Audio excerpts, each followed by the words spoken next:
CATIA V5 tips and tricks. Let's take a look over here how we can manage the visibility of the components. So we have the following over here. I will also hide, so in this case, the slider. And we see over here that we have hide show added over here.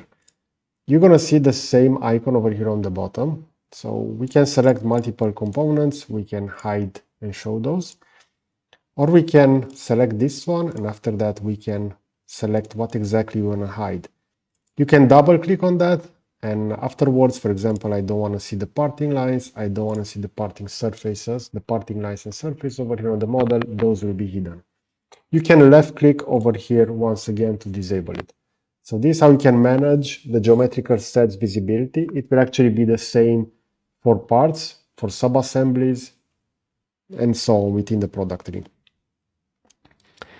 And we have over here swap visible spaces. So actually visible space.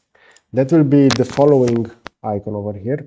And currently everything that is visible within the viewport are those that are set to be visible. If I will swap this will actually go to another view. You're going to see that this will be with a light gradient on the background. And over here, we're going to have all of the components that are currently hidden. And in this case, we're going to see that our initial component has also been added over here. But keep in mind that on import, this was also scaled. So we initially started with a surface for this panhandle that has been scaled in order to compensate for the shrinkage that will happen during the injection molding.